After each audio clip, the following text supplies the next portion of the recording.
रामचंद्र कळंबा शक्तीचे असू दे, त्याच्यानंतर आपले दौलती चिरोबा वायजंती असू दे, शकुंतला दौलती वायजंती असू दे, केशव शिरसोबा शक्ती असू दे, आमचे दौडचे आरजी खंडाणे असू दे. आरजी खंडाणीचा उल्लेख मला या ठिकाणी मुद्दाम केला पाहिजे. आरजी खंडाणीचा उल्लेख याच्यासाठी करायचा आहे, ते जर मी बोललो नाही तर पुन्हा धर्मांतराने हा विषय या अनुषंगाने थोडी रुखरुख मनात राहिल्यासारखे आहे. माझ्या धर्मांतरित बांधवांनो, या ठिकाणी आरजी खंडागळे ज्या मांगाकडे आपण पाहिलं पाहिजे, त्याचा इतिहास आपण तपासला पाहिजे. आरजी खंडागळे हे डॉक्टर बाबासाहेब आंबेडकरांच्या चळवळीमध्ये स्वतःला झोकून देणारे आणि बाबासाहेबांबरोबर बौद्ध धर्म स्वीकारून त्या ठिकाणी संपूर्ण हयात घालवणारे एक ग्रस्त आहेत, ते कार्यकर्ते तत्कालीन नेते आहेत आणि ते मूळचे दौंडचे आहेत. पुणे लोकल बोर्डाची निवडणूक झाल्याच्या नंतर डॉक्टर बाबासाहेबांना मानपत्र देऊन त्यांचा सन्मान करण्याचं ठरवलं गेलं. हे सूचक झाले आणि सन्माननीय शरदचंद्रजी पवार साहेब यांच्या मातोश्री शारदाजी पवार या त्याच्या अनुमोदक होत्या. हा इतिहास आहे आणि बाबासाहेबांना सन्मान वगैरे दिला गेला. पण या अनुषंगाने तुम्हाला सांगायचं की खंडागळे आजी खंडागळे तर यांनी आपण मातंग जातीचे अनुसूचित जातीतील होतो, परंतु बाबासाहेबांबरोबर आपण धर्मांतरित झाल्यामुळं आपल्याला जात राहिलेली नाही आणि जात न राहिल्यामुळं आपण अनुसूचित जातीचे राहिलेलो नाही आणि अनुसूचित जातीचे न राहिल्यामुळं नैतिक दृष्ट्या राखीव जागेवर आपण उभं राहिलं पाहिजे नाही असं आरती खंडाळेला वाटलं. ते बाबासाहेब आंबेडकरांचे सच्चे आले. आरती खंडाळेंनी विधानसभेची वार्षिकून निवडणूक ओपन जागेवर निवडणूक लढवली, ओपन जागेतून निवडणूक लढवली. नैतिक धर्मांतर केल्याच्या नंतर जर माझी तरतूद नाही, माझ्यासाठी राखीव जागा नाही, तर मी का कसं वागलं पाहिजे हे आमच्या आजी खंडाळेने मांगाला त्या ठिकाणी सांगितलं पाहिजे.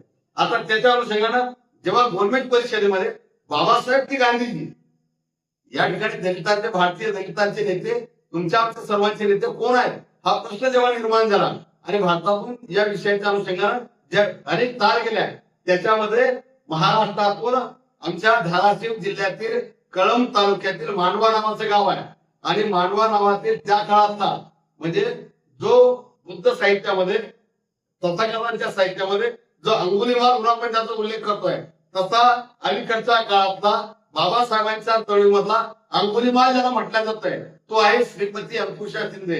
तो तत्कालीन त्या व्यवस्थेला प्रचंड मोठा टाकू तत्कालीन संस्थांमध्ये ज्याच्या नावाचा दरारा होता त्या दरात सर्वांना हाडून सोडण्याचं काम ज्यांनी केलं होतं ते श्रीमती शिंदेने बाबासाहेब आंबेडकरांचा विचार स्वीकारला आणि बाबासाहेब आंबेडकर आमचे नेते या श्रीमती अंकुशा शिंदे नावाच्या मांगाने लंडनला सांगितलं की बाबासाहेब आमचे नेते आहेत. पण हे बाबासाहेब आमचे नेते हे मांग सांगत असताना नागपूरवरून ज्यांना आपण आंबेडकरवादी म्हणताय त्या एका महारानं तार पाठवली की गांधीजी आमचे नेते आहेत.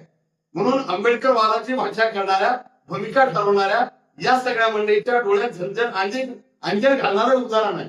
म्हणून या ठिकाणी आमचे आर्थिक खंडाळी असू दे, त्यानंतर जो काळाराम मंदिराचा सत्याग्रह झाला त्या काळाराम मंदिराच्या सत्याग्रहामध्ये तत्कालीन मिलिटरी स्कूलचे जे खानसामा होते जे अहिल्यानगरचे म्हणजे नगरचे मूळ रहिवासी होते मातंग समाजाचे धोंडीबा संभाजी साठे त्यांच्या पत्नी सईबाई धोंडीबा साठे त्या काळाराम मंदिराच्या सत्याग्रहामध्ये जेव्हा तिथल्या व्यवस्थेतून तिथल्या गैरप्रवृत्तीच्या हिंदुत्ववादी मंडळींकडून जेव्हा दगडफेक झाली त्या आंदोलनावर दगडफेक झाली तेव्हा डॉक्टर बाबासाहेब आंबेडकरांना दगड लागू नये म्हणून बाबासाहेब आंबेडकरांना ज्या मातेनं पोटाशी कवटाळले तिचं नाव आहे सईबाई धोंडीबा साठे. ती मातक समाजाची आहे. म्हणून आपल्याला माहित असलं पाहिजे ही जी चळवळ आहे तुम्हाला शकुंतला दौलत वायदंडे जिनं हिंदी राज्यघटनेचा वारसा हे 1942चं पुस्तक लिहिलं. ही मांगाची महिला आहे. माग शिकलेले नाही तिथे आपण म्हणतोय माग शिकलेले नाही तर बाबासाहेब आंबेडकरांच्या चळवळीमध्ये ज्यांनी काम केलं आणि बाबासाहेबांबरोबर जे चर्मकार समाजाचे दत्तूबा पवार असतील मातक समाजाचे तुकाराम आप्पाजी गणेशाचार्य असतील हे मान महाराणी समाज म्हणजे या अनुषंगाने ज्यांना चेष्टेने बोलल्या जायचं तर त्या काळातल्या शाहू महाराजांनी ज्यांना समजा वकिलीच्या दिल्या त्याच्यामध्ये तुकाराम आप्पाजी गणेशाचार्य हे 1920ला नगरपालिकेमध्ये त्यावेळी निवडून आलेले आहे. त्याच्यानंतर इकडे भुसावळला जन्माला आलेले के.बी. मोरे म्हणजे खंडूजी मोरे जे खंडूजी मोरे बाबासाहेब आंबेडकरांच्या या संपूर्ण चळवळीमध्ये त्यांनी आपली हयात झुकून दिली. नंतर दादासाहेबांच्या नेतृत्वामध्ये काम केलं आणि एवढं काम करत असताना शेवटपर्यंत नेहमी टोपी घालून आपला श्वास त्यांनी घेतलेला आहे. 1973 ते 80 पर्यंत जे रिपब्लिकन पार्टी ऑफ इंडियाचे जे नाशिकचे जिल्हाध्यक्ष होते